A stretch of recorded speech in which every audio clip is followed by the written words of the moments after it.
tọ́lọ́ ń bá ṣe gbèjà àfà tó wà nù mosque láti àárọ̀ ó jíde mosque ni ó yan náfìlà ó ń bẹ lọ́hùn ó kírun fáwọn èèyàn wọ́n lọ wọ́n bá ní zuhuri wọ́n lọ wọ́n bá ní asri wọ́n lọ wọ́n bá ní magrib wọ́n lọ wọ́n bá ní ṣáì wọ́n filẹ̀ ní ṣáì ó wọlé lóru ó ṣe àsìkárù mọ́jú kí ló mú tí ó lè wọlú ilé ẹ̀ torí nǹkan kó ó lè dẹ̀rẹ̀ wèrè mú tí láàárọ̀ títí dọ̀sán ó yẹ ọmọ ó nà ó hẹlẹ́yìn ó nà ó gbójú àwọn nǹkan jẹ́ ó ṣàgbó ìgbà tó dalẹ̀ ó ní ọlọ́run jẹ́ lọ́ọ́rí kí n bọ̀ rí ó tún wá lọlé àfa ó tún wá lọ́ọ́rí tún wá bọ̀ rí kò sí tó kọ́ lọ kí ló ń jẹ́ pé mo tó tán wọn àbólèrè kó wọlé mi wọn àbólèrè kó wọlé ẹgbà tọ́lọ́run kọ́ńtò lè pé lọ́kọ́ bọ̀ táà ní wọ́n tó máa ní wọn bẹ́ẹ̀ nìkan rí àti ó bá rí bẹ́ẹ̀ kò yẹ kọ́ ọmọkú máa fa lọ tí ó bá rí bẹ́ẹ̀ gbogbo àfa ayé pátápátá ló yẹ kán sóríire ó kó àwọn àtọ̀lọ́ ó kú gbogbo wa pátápátá àtọ̀lọ́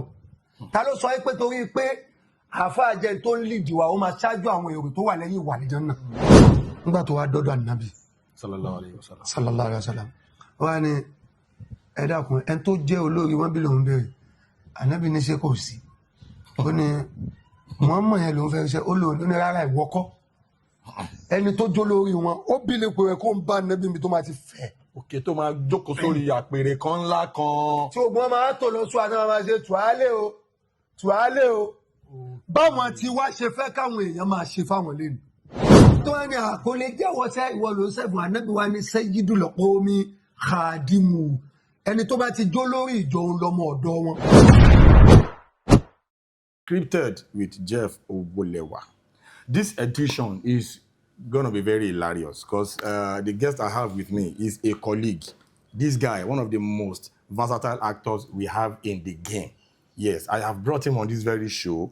Yes, so Yorùbá máa ń sọ pé àìdùn ọsàn la mo méjìlá tọ̀sán bá dùn máa mú gbà. Join me as I welcome the incredible 220 in the building. Alpha. I did. Kí àwọn ará lẹ́ẹ̀kan sí. Okay. Ṣé ní star tàbí kí one time àbí another one? Star yẹn náà la máa lò rọ́gbọ́n tá fẹ́ dá sí. Okay. Ẹ̀yà alẹ́ mo kí nǹkan oníṣẹ́ mi orúkọ mi ò yí padà Ọlámilékan Àyìnlá 220 wọn àti sọ di 221. Okay, ẹ̀yin tí wà nílé ẹni pé àlejò tí mo ti gbé wá sí orí ètò ni but a lot of people started tagging me, calling me that okay, this guy is very, very intelligent. We enjoy the conversation. Can you please bring him again? So bring him again yẹn òun ni mo tún wá ṣe ń sìn. Yes, so 220. Jẹ́ ká bẹ̀rẹ̀ láti ẹ̀yin aráalé. I'm taking this. I'm gonna crave for his indulgence láti máa lo ho torí nígà mi ni so àti lo hẹ́hẹ́ ó máa lágbára gan. Kò lè work o. Kò lè work ò lè work láàrin àwọn méjì o. Kò lè work. So now 220 mo fẹ́ ká bẹ̀rẹ̀ láti bí concept car wash tó máa ń ṣe yẹn èwo ló ṣe tó bu ẹ́ lọ́wọ́ jù tó pose the biggest challenge fún ẹ jù. Kí ni máa affect ẹ? Kí la máa ṣe báyìí? Dear valued customer. Tí ẹ bá wà tẹ́bá ṣé ọkọ mi kí ni máa tẹ̀ ní bóyá nígbà tí mo yọ kí ni ẹ̀ fún mi òun rí gìmọ̀ kọ́ yé tiẹ̀. Ayé àwọn valued customer ni so àbàdàgbàdà láti bẹ̀ yẹn. So now 220 concept car wash tó máa ń ṣe yẹn èwo ló pose the biggest challenge fún ẹ jù bóyá artist yẹn tó dé ni o or kó tó get artist yẹn or but artist yẹn dé ten shoot èwo ló fẹ́ ní the biggest challenge àbẹ̀rẹ̀ láti bẹ̀. Kò sí kankan tó fún mi ní artist challenge. Okay.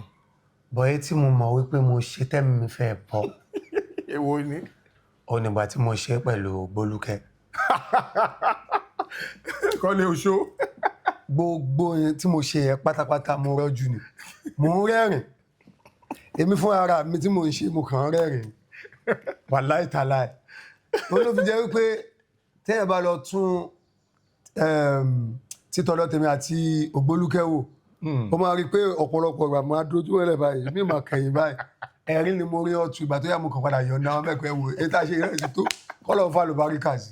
Kí ló fà á tó fi ní pẹ́ fi rẹ́rìn lórí because professional ni. You don't joke when you're on set. I don't joke when I'm on set, but àwọn àgbà kan àti pé téèyàn bá ti ń ṣe kí ní ẹ báyìí máa wò pé ṣálágbá kò lẹ́gbọ́n yìí àwọn àpò olùkọ́ lálàáfíà dáadáa. You know what I mean by that?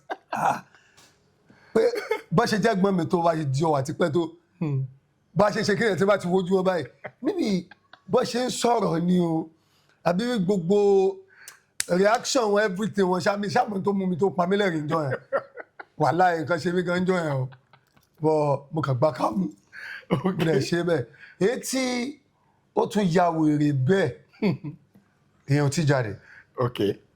ó ní ti tèmi àti Ládì Ẹ̀ṣọ́ Okay. sójà Okay. Kí ló ṣẹlẹ̀ tó fi lé?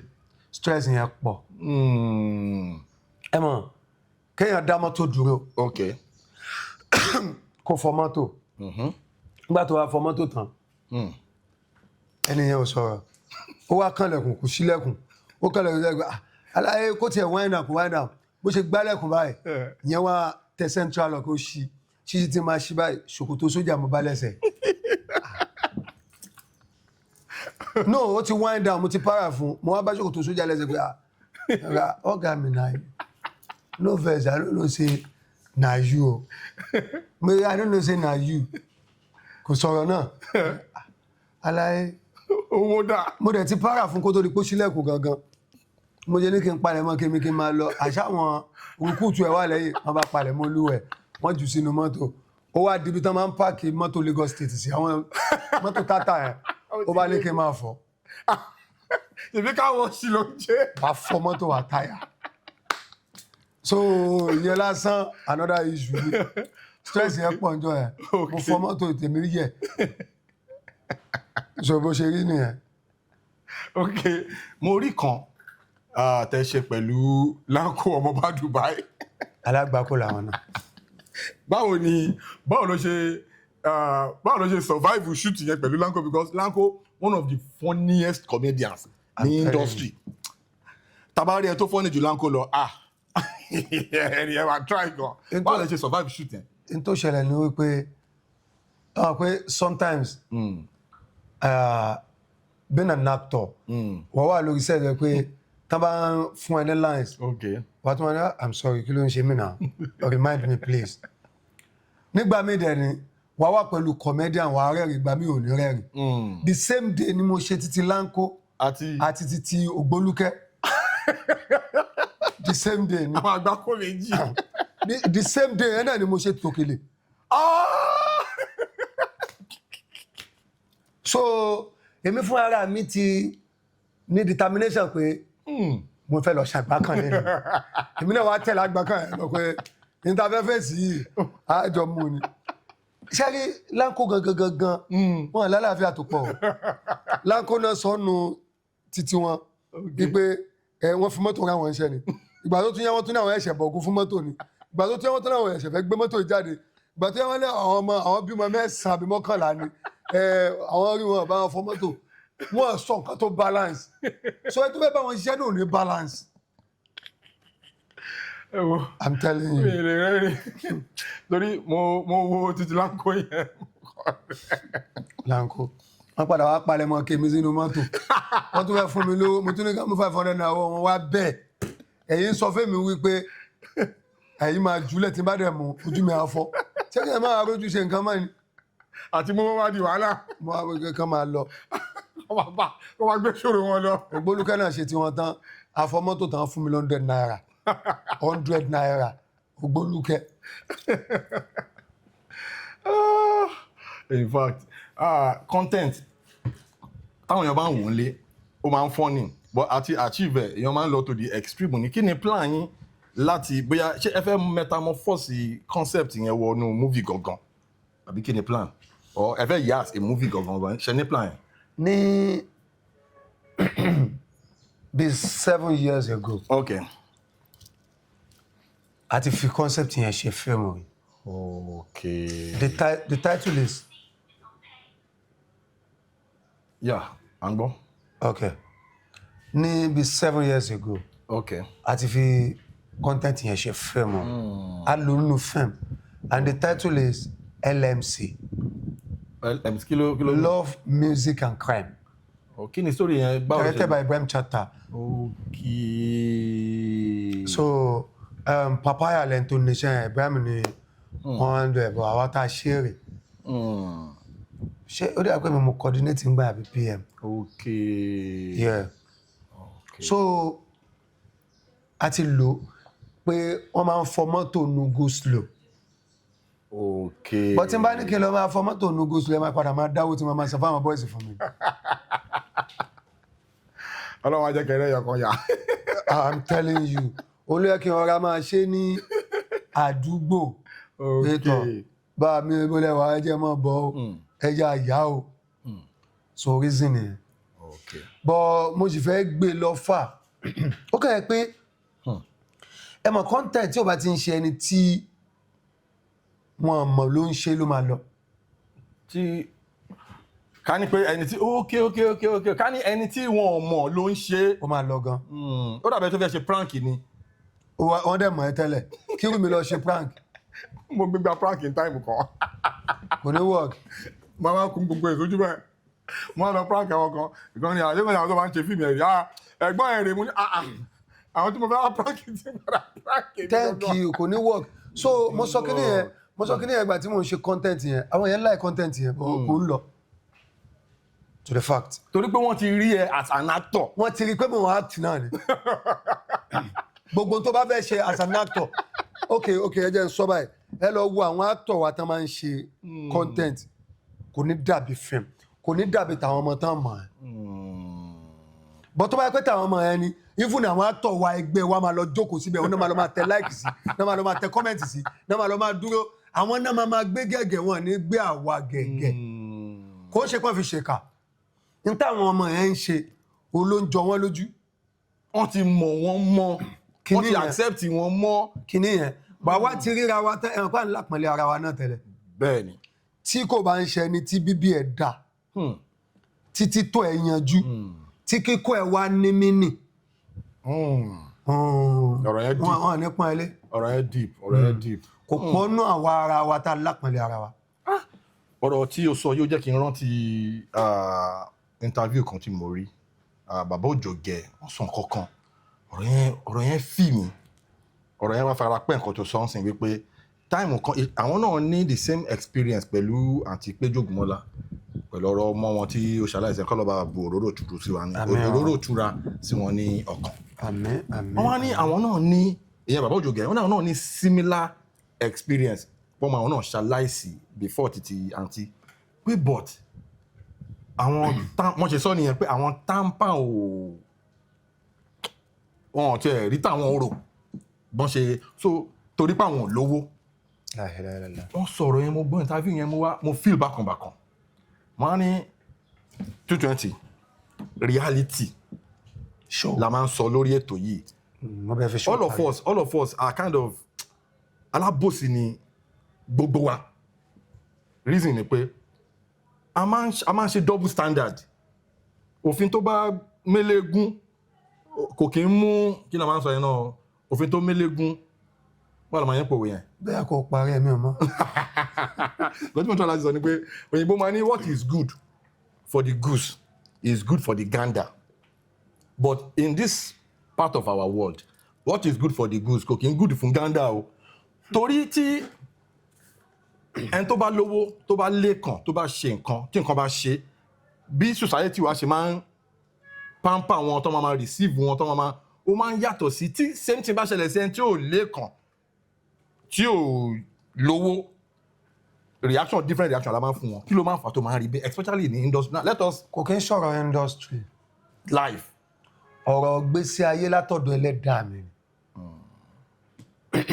Ẹ jẹ́ ń gbé báyìí. Okay. Gbogbo wa la mọ̀ wípé a jura wa lọ. Tètè bọ́ọ̀lì kọ́. A tún wá súnmọ́ra wa jura wa lọ. Lágbára Ọlọ́run. Ṣé rí mi sọ nípa ti bá mi Òjògẹ̀ bàbá dáadáa mi náà wọ́n dá gan àlò Korean. Bọ́ ẹ jẹ́ ká kọ́kọ́ wọnú ilé wa a máa ń bújọba. Bẹ́ẹ̀ni. A máa always bu government which I don't do. Ṣé mo kọ́kọ́ dá sáwọn tán wà lábẹ́ mi náà? níjọ́ tán fèmí àti ẹ lówó pé 200,000 naira rè tó ẹ pọ́wọ́ mi ló dé sí tí wo mọ̀ ǹjẹ́ mo send 100,000 naira yẹn pé sí ẹ. kọ́kọ́ check ara ẹ wò ná. check ẹ. kí wọ́n kankan ṣe the right thing. àwọn tó ń govern lé lórí nílé yín. tó lágbára lé lórí. láàrin èmi àti àtọ́lọ́run yóò ṣe dáadáa pẹ̀lú wọn ṣó ṣètọ́ pẹ̀lú wọn. ṣó ṣe déédéé pẹ̀lú wọn. bàbá tó bí àwọn ọmọ ṣé bàbá yẹn ṣe déédéé pẹ̀lú àwọn ọmọ ẹ̀. ọ̀rọ̀ yìí deep. tẹ́ bá padà sọ́dọ̀ ìjọba. ok ẹ jẹ́ kí n gbé láti location. There is what they call production manager, director, coordinator. ẹ jẹ́ kí director yẹn tó bá fẹ́ director ṣe báyìí a máa wo short ẹ wo iye àwọn tó wà location lásán tó kàn fẹ́ wo kí ló fẹ́ ṣe tó fẹ́ gbé kalẹ̀ ẹ wá gbé lọ sọ́dọ̀ councillor àdúgbò ẹ wo bó ṣe máa rí tó ń bá bílí pò ń wá ìtẹ́lẹ̀ dàbí bá gbàdánwò kan dé ìlú ẹ̀bá lọ́la nǹkan ẹ gbé lọ sọ́dọ̀ chairman ẹ gbé lọ sọ́dọ̀ governor ẹ wá gbé lọ sọ́dọ̀ president ẹ wo iye èèyàn tó wà lábẹ́ tiwa nìkan bá a ṣe ń wo báwo náà ṣe fẹ́ yanjú ká tó wá wo iye ìlú tó wà ní under president yẹn. báwo ló ṣe fẹ́ ṣe déédéé. ìjẹ́ èèyàn tiẹ̀ ló máa wá jẹ́ kó rí ṣe àti jẹ́ èèyàn àwọn tó wà lábẹ́ torí tí jẹ́ èèyàn bá da tí jẹ́ èèyàn àwọn tó ń kọ̀ǹtú ẹ̀ lábẹ́ ò bá da wọ́n padà nù. ọ̀rọ̀ ẹ lọ fà. so this thing kò kí ń ṣe nǹkan wípé lágbájá ò dá sí mi àbí tàmẹ̀dò ò dá sí mi. generally ìlú ní ibi tán ti dá sí ẹ̀ wọ́n á dá sẹ́lòmíì. wọ́n á dá sẹ́lòmíì. ẹlòmíì yẹn lè máa sọ jáde wọ́n lè ní má sọ jáde. industry ò tí mi sọ pé wọ́n ṣe nǹkan fún mi rí o kan balẹ̀ nínú praise wọn o but lára àwọn industry tá a máa ná dà bá da ẹlẹ́mí náà wà. you are part of the system. Thank you. Now, n fẹ́ take ẹ lọ sí next level. lọ sí next level ká wọ spiritually. Mo bá MJ sọ̀rọ̀. Shout out to MJ. MJ sọ nǹkan kan wà tó sọ̀rọ̀ àwọn ọ̀rọ̀ yẹn dé level kan ìrú dẹ̀ bà mí. Ó ní ṣé mo mọ̀ pé nínú àwọn èèyàn tọ́lọ́run dá àwọn kan wà tó jẹ́ pé kò sí bọ́n ṣe lè gbàdúrà látàárọ̀ dálẹ́ tó Ọlọ́run ní gbàdúrà wọn. Wọ́n á ní bíi báwo. Ó ní ara àwọn tọ́lọ́run dá Ọlọ́run fúnra rẹ̀ o Allah o pé àwọn kan wà tó jẹ́ pé wọ́n ṣe Ọlọ́run o wọ́n ṣe anything o bẹ̀bọ́ Ọlọ́run ṣe dá wọn nìyẹn tó ń bá gbàdúrà àdúrà yẹn ò ní gbà. Ó wá ṣàlàyé wọ́n á wò pé ìwọ náà tó tún jẹ́ bí ẹlẹ́sìn tí wọ́n náà ní knowledge gẹ́gẹ́ bí ọ̀rọ̀ tá à ń bá bọ̀ wípé kò lè balance even Ọlọ́run gan láìkì àwọn èèyàn kan ju àwọn èèyàn kan lọ gẹ́gẹ́ bí Islam àwọn onímọ̀ Islam máa sọ pé Ọlọ́run nífẹ̀ẹ́ ànábì sallallahu alaihi wasallam ṣe bí mo gbà. So kí ni comment yẹ kí ni narrative ẹ lórí ọ̀rọ̀ tí mo sọ lẹ́yìn as regard nǹkan tá à ń bá bọ̀ how true it is. Lákọ̀ọ́kọ́ náà kò sádùn àtẹlẹ́dà mi kì í gbà. Okay you are getting there. Kò sí àwọn ọ̀rọ̀ kan wà tó ṣòro sọ tó ẹ pẹ́ lẹ́kọ̀ọ́ nìkan ló lè jẹ́. Ẹ̀hàn pé irú MJ tó ṣàlàyé ọ̀rọ̀ ẹ̀ tẹ́lómi bá gbọ́ wọn máa bù. Bí ti báwo. A ní ṣe kọjá bí làákà ìwà bá ṣe mọ́. Àwọn kan wà kò sírun tó lè sọ láyé instead ọ̀tán máa fi lọ kẹ́kọ̀ọ́ mẹ́kọ̀ọ́ àmọ́ nítorí pé bí wọ́n bá làákà ìwọ̀n ṣe rí ni wọ́n máa bú ẹni tó sọ ni. Bó ṣe kúrú mọ́ yẹn. Èmi á sọ bẹ́ẹ̀ mi ṣe lè ṣàlàyé káwọn gbọ́ bá wá ṣe lè gbọ́ bẹ́ẹ̀ yẹn bá bú mi ó ṣe eré bí ó bú mi ó ṣe eré ẹ tó bú mi léni lè má bú mi lọ́la. ẹ tó bú ẹ léni lè pọ́nlé lọ́la. Lákọ̀ọ́kọ́ náà gbogbo àdúrà téèyàn bá ṣe pátá lẹ́lẹ́dàá mi ń gbọ́ nísìnyí gbà ọ̀nà tí ó gbà sí ló yàtọ̀. Kò sẹ́nì kankan tẹ́lẹ́dàá mi ṣoore fún rí kò dẹ̀ sẹ́ni tó lọ́dàá mi ṣèkà fún rí. Bí ti báwo kò yé mi. Ibi tó bá kọjú sí ẹ ló máa pè bó bá ṣe kọjú sí ẹ ló ṣe máa mú. Bó bá ṣe kọjú sí ẹ ló ṣe máa mú. Ẹlẹ́dàá mi ń dára. ara tó bá wá kàn wọ́n ni wọ́n wá rí pé oríire nítorí ìjọ tọ́lẹ̀dá mi pọmọ ẹnìkan náà fi bí ọmọ ẹlòmíì Subhanallah. so dára ni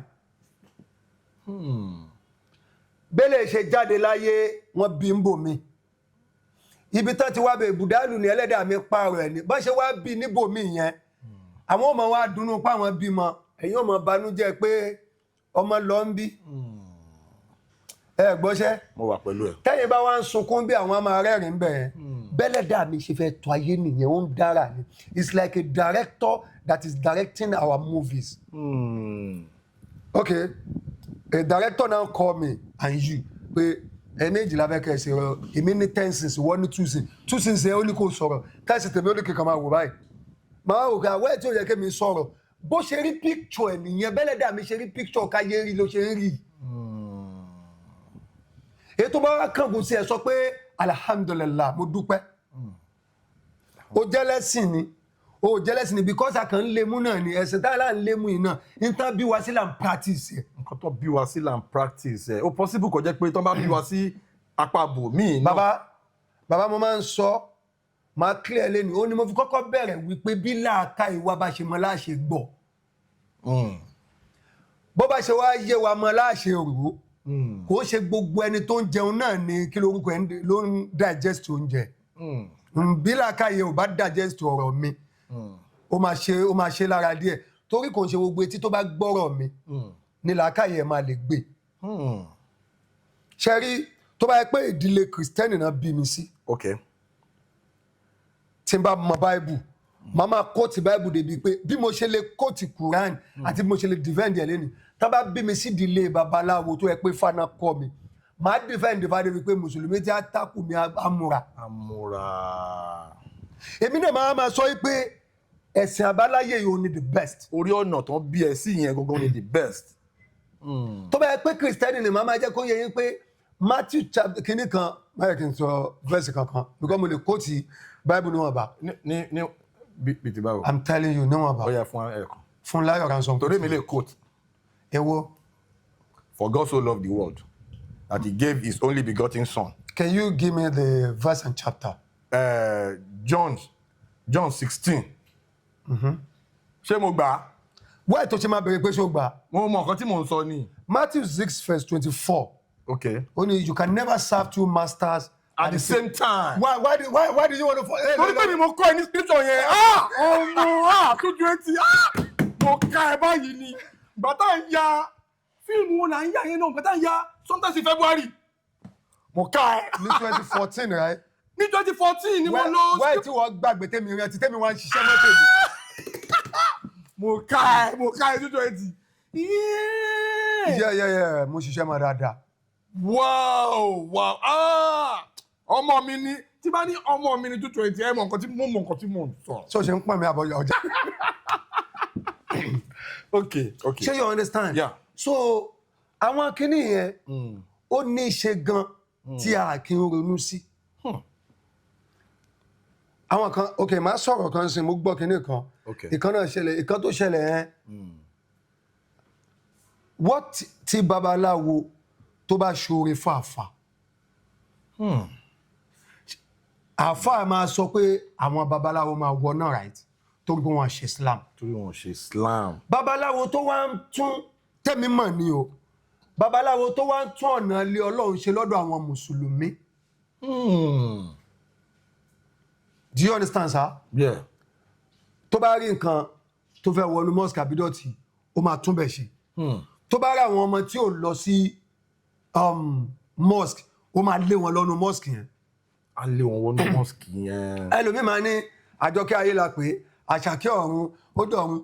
Ta ló dé látọ̀run gangan tó wá ṣàlàyé bọ́ọ̀rù yẹn ṣe rí fún wa.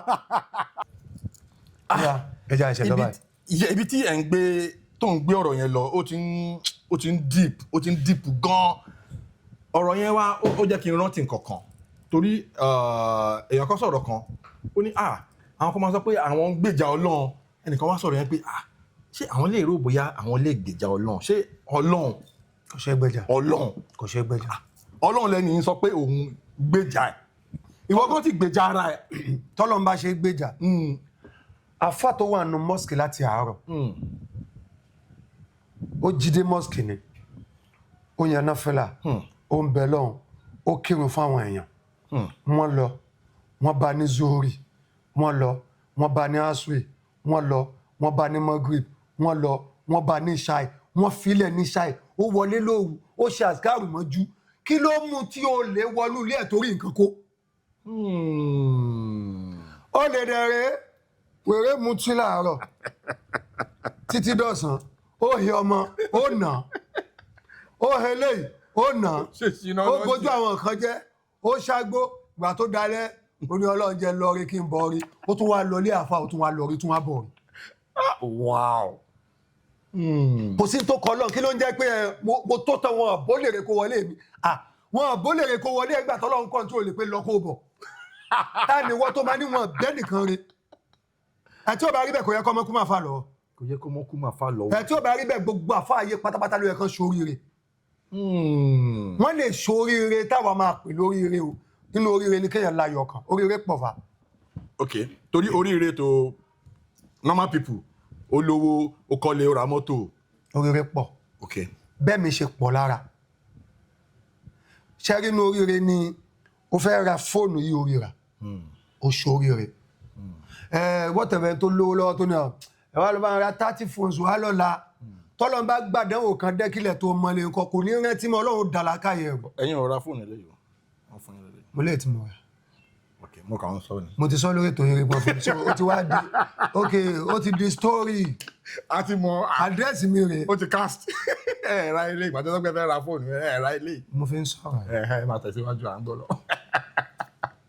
wà nọ. ok ok. ṣé you understand. Yeah. so ibi tá a ti lọ yẹn gangan ni pé ibi tán bá bí wa sí la fi ń tò.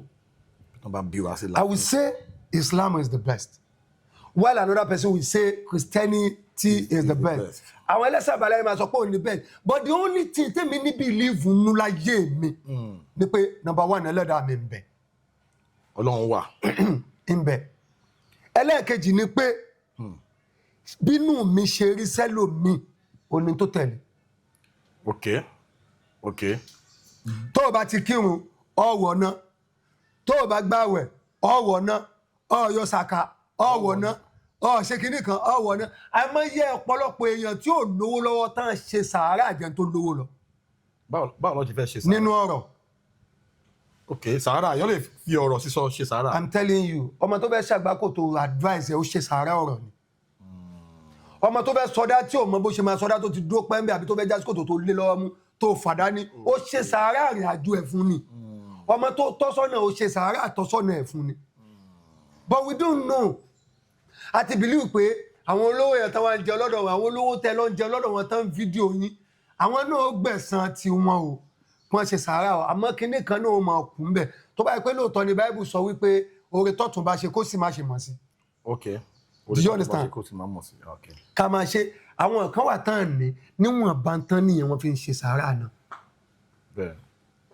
So ó lè má jẹ́ mùsùlùmí ó lè má jẹ́ kristẹni ó lè jẹ́ lẹ́sìn àbáláyé ó kó àwọn àtọ̀lọ́ ó kú gbogbo wa pátápátá àtọ̀lọ́ ta ló sọ pé torí pé àáfàá jẹ́ tó ń lìdí wa ó máa ṣáájú àwọn èrò tó wà lẹ́yìn ìwà àlejò náà ṣe ok ó ń ṣàdúrà lóòótọ́ Ọlọ́run gbádùn ẹ̀ ń táìmù yẹn Ọlọ́run ó gbádùn ẹ̀ tí ó fi jáde láyé ẹ̀sọ́ Ọlọ́run ló pè pé ìwọ ló dáa jù nù wọn. torí kò sẹ́ni tó mọ̀. That is why ta ṣe kẹ́kọ̀ọ́ yẹn tán wọ́n ní ànábì ní a kà pé wọ́n ní ànábì ní tó bá ń lídìí wa ó ń lọ́mọ ọ̀dọ́ wa sáwọn tó lídìí wa ló ń sọmọ ọ̀dọ́ wa ń sìn. irọ́ àwọn ọ̀gá. ìjọ náà ìtàn tó ṣẹlẹ̀ ìjọ náà ni pé ẹnìkan wà ànábì wa ó ti máa ń gbòòrò ànábì sallallahu alayhi wa sallam. ó wá ní ó wá rí tí ó pàpè jẹ èrò pọ̀ wọ́n jẹun ó wá ní ó wá ń bí àwọn èèyàn pé Muhammad ló ń béèrè nígbà tó wá dọ́dọ̀ ànábì sallallahu alayhi wa sallam. ó wá ní ẹ dákun ẹni tó jẹ́ olórí wọn bí ló ń béèrè ànábì ní ṣe kò sí ó ní Muhammad yẹn ló ń fẹ́ ṣe ó lòun ní rárá ìwọ́kọ́ ẹni tó jó lórí wọn ó bí lè pè rẹ̀ kó ń bá ànábì mi tó máa ti fẹ́ òkè tó máa jókòó sórí àpèrè kan ńlá kan. tí ogun máa tò lọ sún àti máa ṣe tùálé o báwọn tí wá ṣe fẹ́ káwọn èèyàn máa ṣe fáwọn lẹ́nu. no ẹ paint picture dáadáa so ànábì pẹ̀lú àwọn sàábé ṣèbí. àtẹ̀rẹ̀ wọn pọ̀ kò ń ṣàwọn sábẹ́ nìkan. ànábì ò ṣe special kankan. ànábì ló wá ń ṣẹ́ fún wọn lóúnjẹ. tó wá ní àkọlé jẹ́wọ́ sẹ́ ìwọ ló ń ṣẹ́ fún ànábì wa ní sayyidu lqawmi khadimu ẹni tó bá ti jó lórí ìjọ òun lọ́mọ ọ̀dọ́ wọn. ìwọ ló lead àbí báwo ló ṣe fẹ́ lead wọn to the success. kí n lè wọ́n sìn tí àmẹ́ márùn bá wà nulẹ̀ olórí ní ajókòó sórí 3 seater báyìí wọ́n á gbé pílò báyìí á gbé báyìí olóòmà wà comfortable. àwa jókòó báyìí àwọn èèyàn wá jókòó lẹ́ẹ̀lẹ́ lọ. man of the house. wáyé tó sọ fún wọn pé ẹ̀yin náà jókòó lórí chair ìwọ náà jókòó lẹ́ẹ̀lẹ́ ìjọ kan ní ká jókòó lórí chair káàtì ẹ̀ lórí chair ló máa ń jókòó tó ti mẹ́ lára torí ara lè béèrè fún jókòó lẹ́ẹ̀lẹ́ ìjọ kan ní káwọn náà jókòó lórí chair dán wò torí kó rántí ibi tó ti ń bọ̀ rántí ẹni tó sọ wípé o fẹ́ fi tiẹ̀ jọ tó bá yẹ pé kìrìsìtẹ́nì ni ẹ rántí bí Jésù ṣe rìnrìn àjò ẹ̀ tó náà rìnrìn àjò ẹ̀ tí wọn náà gbọ́ ìwọ náà má dó lórí ọ̀tá nìkan kó máa dájẹ́ kó wá máa hàn wọ́n lè mọ̀ ìwọ nìkan ló dá skul lẹ̀ ìwọ nìkan ló ní ká máa mú ìdá mẹ́wàá wá ìwọ nìkan ló sọ pé lè ti lówó kó mu wá bẹ́ẹ̀ náà ló ṣe ń gba àwọn nǹkan tó wà lọ́wọ́ wọn ṣẹ́jọ́ tẹ̀bí ń pẹ̀ nìkan ó fún. ọ̀rọ̀ yìí deep ó deep. ó dẹ̀ ń lé kó da fáwọn ọmọ tiẹ̀ nìkan ó lé kó da fáwọn ọmọ ọlọ́mọ àwọn ọmọ tiẹ̀ náà padà jẹ̀yàfa torí wọn lọ ṣẹ́wú láwọn ibìkan náà.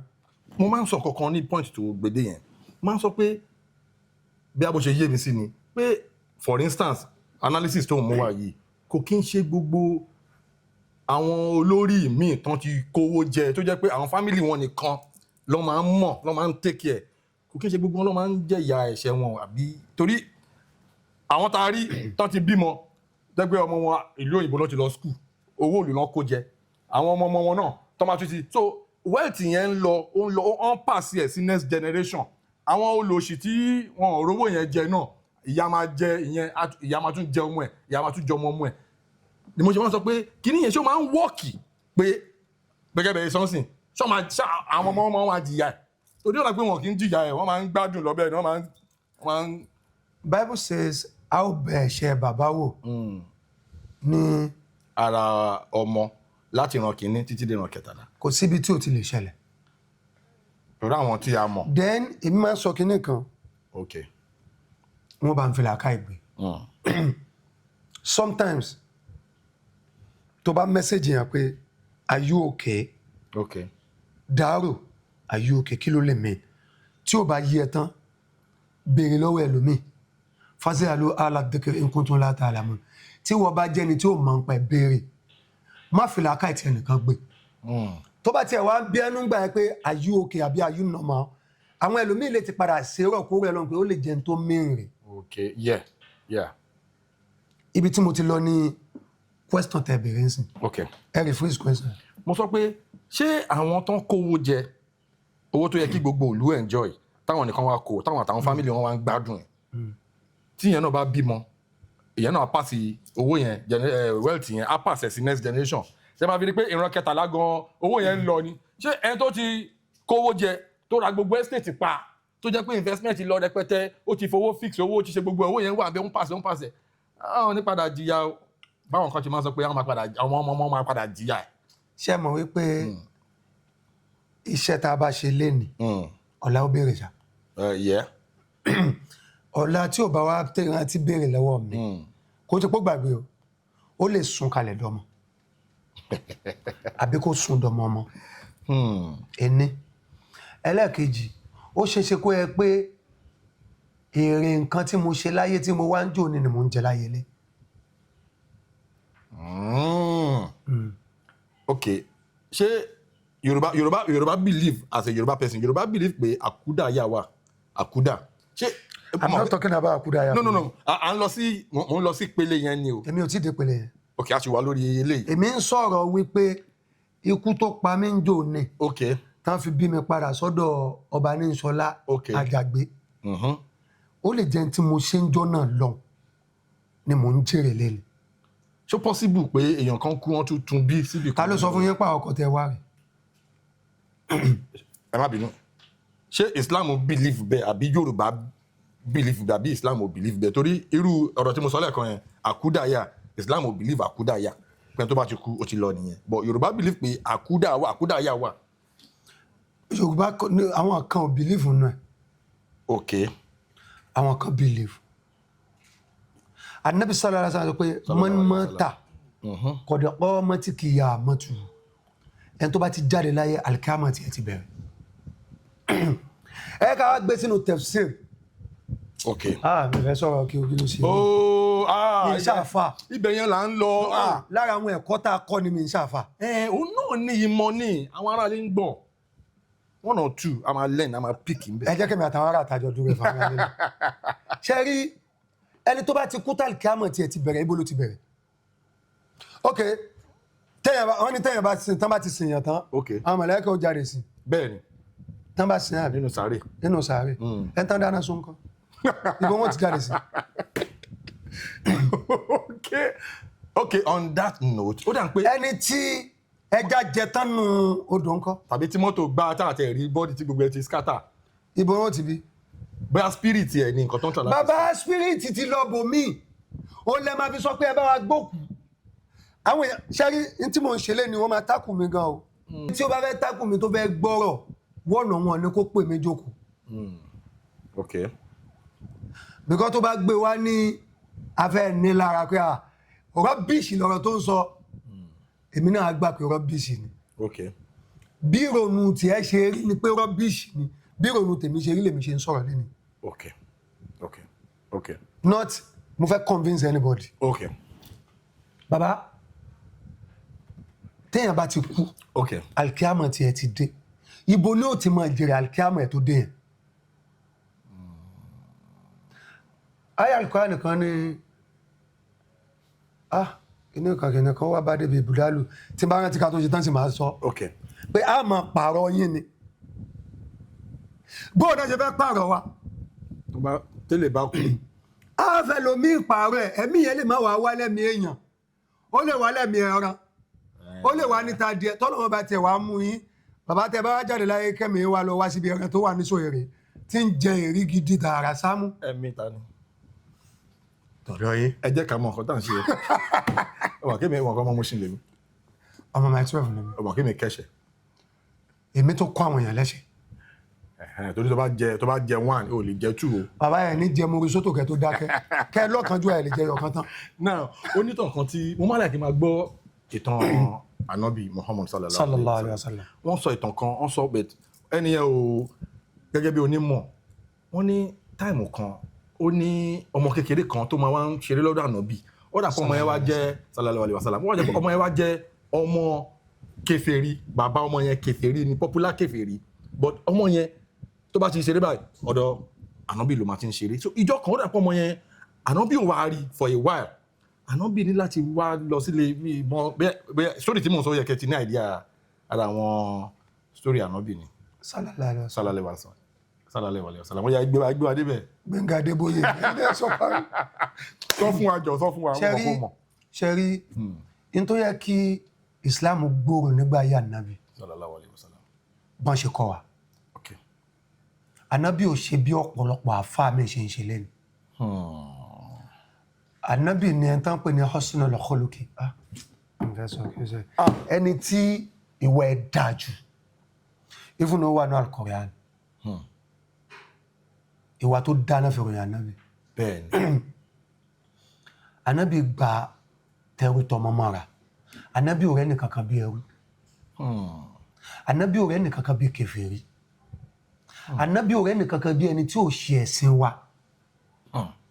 Wọ́n wá ń rí wípé ẹni iṣẹ́ wa dá báyìí ló ń jẹ́ kọ́ ní máa wá pé ẹjẹ́ àṣẹ tó ń ṣe. Bàbá tèmi àti yín bá jọ jẹ́ producer tàjọ ń produce tí n bá ń ṣe dáadáa sáwọn tán ń bá mi ṣiṣẹ́ tẹ́yìn ò ṣe dáadáa sáwọn tán ń bá yín ṣiṣẹ́ tó bá yé àwọn tán bá yín ṣe máa wá sọ́dọ̀ mi. Bẹ́ẹ̀ni. Torí pé Ànábì lẹ́kọ̀ọ́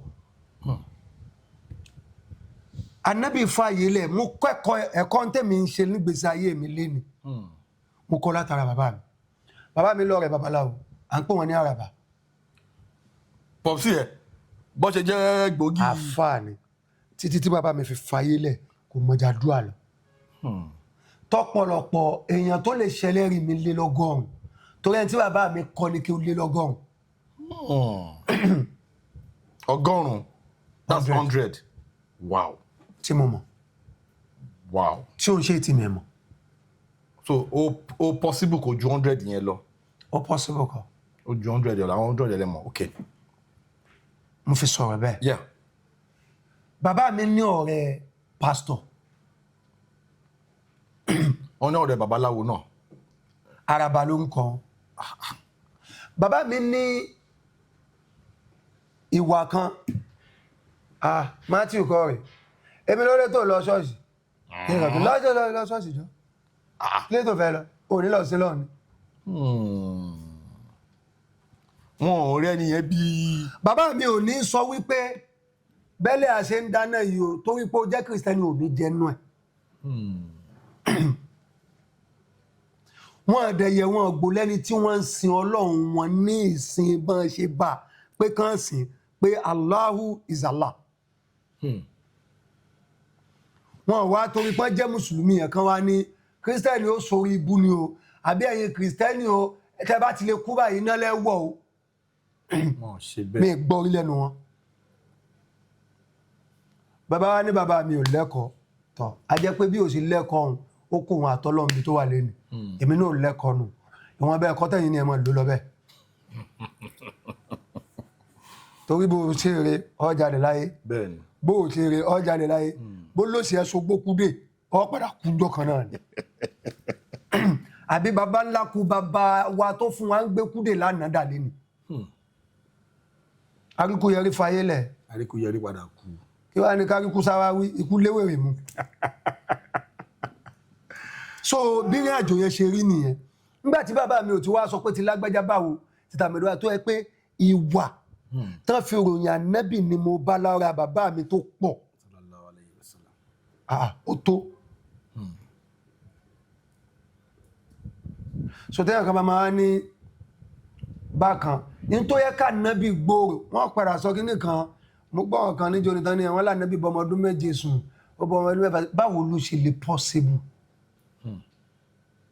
How is that possible? Okay, a rí pé àwọn yẹn fẹ́ bá Islam jẹ́. Okay. Wọ́n fẹ́ bẹ̀sìn kan jẹ́. Mo máa ń sọ kíní kan pé o ní hàn nídìí àti ṣàdúrà fún ẹ tí n bá ti ń bá ẹ̀jẹ̀ lẹ́yìn mi nídìí àti máa pray fúnra mi Ọlọ́run ebè mi náà jẹ́. Wọ́n àdẹ̀ nídìí àti gbé mi ṣépè tí n bá tún ẹ ṣe wọ́n nídìí àti ṣàdúrà fún mi Ọlọ́run tó mi náà ṣe. So ìwọ tó lẹ́sìn iwájú tó ń bẹ̀sìn ìkejì jẹ́ pátápátá ìwọ náà ń ba yàrá tiẹ̀ náà jẹ́. Bọ́ọ̀lù ààrẹ ò ṣètò ókú sọ Ọlọ́run bó ṣe rí nìyẹn. A ní bẹ́ẹ̀ sára wa jẹ́ àmọ́ ṣe bó ṣe yẹ ká ṣe àmọ́ again Ọlọ́run òǹlọ́lọ́run Ọlọ́run ń bẹ. Ìwà tá à ń wù síra wa ó ṣe kókó gbogbo tó bá máa sìn lọ́mọ sìn. Ìwà tá à ń wù síra wa ó ṣe kókó. Mo máa ń sọ nǹkan kan a lot of my videos mo máa ń sọ pé wàláì the only religion tí a jẹra wa òun ni love òun ni ó túmọ̀ sí pé ká ní pé a ní love sí ara wa as a people ká fi Nàìjíríà ká fi ṣe example ká ní pé love wà ní Nàìjíríà true love wàláì Nàìjíríà ló máa jẹ́ best country in the world or kó jẹ́ one of the best countries in the world reason ni pé tí ìfẹ́ bá wà mo fẹ́ kẹ́ bá mi pay attention sí analysis yìí o tí ìfẹ́ bá wà èèyàn kan ní kó owó tí ó máa benefit 200 million people àwa kò jẹ sápò ara ẹ̀ nìkan àwa máa wo bí àwọn èèyàn 200 million yẹn ṣe ń suffer ká ní pé true love wà èèyàn kan ní kó owó kó wá lọ kọ́ estate bíi 800 estate sí ojú kan kó tún kọ́ àwọn míì sí other places ó dẹ̀ máa drive kọjá ó máa rá àwọn tó wà lábẹ́ bridge tí wọ́n ní ilé tán fẹ́ sùn tójú ń pamọ́ mọ́bẹ̀ torí pé kò sí love bí tí mò ń gbọ́rọ̀ ẹ̀ lọ gangan nìyẹn o ní ọmọ àfi sọ pé ok owó yìí o ẹ fi kọ́ hospital kẹ́ máa fi fún wọn ní free medications ẹ máa fi fún wọn ní free gbogbo ẹ̀ èèyàn kan á dẹ̀ kó owó yẹn jẹ́ á dẹ̀ kó sápò ó dẹ̀ máa rí ẹni tó ń rush ní àìsàn tí ò tó nǹkan tó dẹ̀ máa pa ẹni yẹn ó dẹ̀ máa rí báyìí we are that wicked. Bọ́lá ń ṣe kádàrá yẹn ni Ọlọ́run ṣe kádàrá ẹ̀. ẹ hàn pé mídù ni olówó tẹ rò pé kówó jẹ ẹ náà wà Bíi báwo? mídù ló ní kálukú máa wà a máa jura wa lọ ṣé wàá rẹ̀ ń tó ń kówó jẹ tó gbàgbé àwọn kan ẹ torí pé tó bá rántí pọ̀ fàyè lẹ̀ ọ̀ ní wàwọ́ mọ̀ nǹkan. Àwọn pípù yìí mi ìrọ̀pọ̀ máa ń rántí ẹlòmíì ò bìlíìfù. ẹ ó wá dì kó tó lè mọ̀ bóyá máa fàyè lẹ̀ ṣé ẹ má bínú mo lè decide láti máa lo iPhone lọ́wọ́ mi kí ni mo fẹ́ máa lo Android. Tán fún yín yìí. Tí mo sọ fún yín pọ́n fún mi. Tí mo lẹ́nu sí ló fún mi. Torí ẹ̀ tẹnu mọ́. Èmi ò Google sọ pé MCC ìdádúgbò MCC. Mo lè decide láti máa lo Android. Ẹ̀yin lẹ́rìí lè. Ẹ sọ mí. Torí ẹ̀ mo fi nà ẹ́ sókè. Mo lè decide láti máa lo Android kí n máa lo iPhone yìí, ẹ sọ mí. Ìgbà wo lẹ bẹ̀rẹ̀ sí ní. Ìgbéwó skology ni. No, torí mo mọ tọmọsọ́bẹ̀ kan bàjẹ́ máa ń fi. Mo sì ní. Mo sì tún ní fóònù mi nílé náà. Mo lè decide láti máa wọ irú aṣọ tí mo wọ̀ yìí. Kí n máa wọ shirt. Mo lè decide láti máa de hòtẹ́ẹ̀lì àti wàjà tí ń ṣùtì. Kí n máa lọ sóòtẹ́ bọ̀ mi. Mo lè decide láti máa gbé Èkó kí n máa gbé Ìbàdàn. I can decide not to eat rice again kí n máa jẹ òkèlè. The only thing téèyàn ò ní decide láyé ni pé èèyàn ò ní kú. Tó bá jẹ́ pé wọ́n mọ̀ pé ikú yẹn ò dọ́jọ́ one day àwọn máa fayé lẹ̀ wọ́n á máa ṣe dáadáa sí gbogbo àwọn tó yẹ kán ṣe sí. Bọ́ ẹlòmíì máa ń wò pé Jeff ti lówó èmi náà gbọ́dọ̀ ní. Àmọ́ wọn á fi tipá lé Jeff tó wá tọ́ sí Táyé àti Kẹ́hìndé kò ní fún wọn á máa kó mọ́ títí ẹ̀. Wọ́n ti wá gbàgbé pé àgbà yàtọ̀ sẹ́gbọ̀n. Àgbà yàtọ̀ sẹ́gbọ̀n. Wàláhì alazim. Sometimes Ọlọ́run á fi first born ṣe ẹ̀gbọ́n á wá fi last born ṣe àgbà. Látara ọlá. Ẹ̀gbọ́n máa wà ń kádà wá ní àbáwo ní ká iṣẹ́ ní ẹ̀wà lẹ́ẹ̀tì ẹ̀jẹ̀ kí Síákà dé náà tí Síákà bá dé àyànjú ọ̀rẹ́ àgbà ní bọ̀ yẹn ìwọ́kàn jẹ́gbọ̀n. Bàyọjọ́ orí lásán. Wàláhì alazim. Ọ̀nà tí yẹn máa ń gbà jẹ́gbọ̀n wá pọ̀ yàtọ̀ sówó nìkan níbi làákàyè náà. Bí a báwo ní ká ṣe kínní irú pù yìí báwo ní ká ṣe pù yẹn pé máa kówó lẹ̀ ẹ jẹ́ kí títọ́pẹ́ bá ti dé ó máa ṣàlàyé bó ṣe lè rí. Ọlọ́run fóun ṣẹ̀gbọ́n àmọ́ fi Tọ́pẹ́ ṣe àgbà nínú làákàyè àmọ́ Tọ́pẹ́ ò ní lówó. Síákà ẹ ló máa jẹ́ àgbà níbi owó. So tí ò jẹ́ ká bára wa fà á sí ni pé oníkálukú ló níbi tó wúlò sí we have our area of specialization ti yẹ pé kó lówó bọ́lọ́wọ́ ṣe lówó tó láyé ó máa nídìí secretary mi. Bẹ́ẹ̀ni. Ọ̀pọ̀lọpọ̀ ẹ̀tọ́nà tó wá fún lówó wọn tó wá ń sábà kàwé gbogbo ìwé tó lò sí ẹlọ́ka tó ń ṣèbò láyé ó tún máa padà ṣẹ́wé olówó. So Ọlọ́run fi wọ́ ṣe àgbà fún níbi ẹ fẹ́ kọ nǹkan àmọ́ Ọlọ́run fóun náà ṣàgbà fún wọn náà bí owó so tí ò jẹ́ ká fi bínú síra wa nìyẹn. Mo ṣe interview kan pẹ̀lú mo ní conversation pẹ̀lú Dìgbòlùjà bàtí mo wá post fídíò yẹn àwọn kan wá comment a sọ̀rọ̀ nípa lórí set trad set tó máa ń lo props ìmọ̀ ẹ̀tù yẹn tá máa fi ń shoot so Dìgbòlùjà wá sọ àwọn ọ̀rọ̀ yẹn wá sọ pé.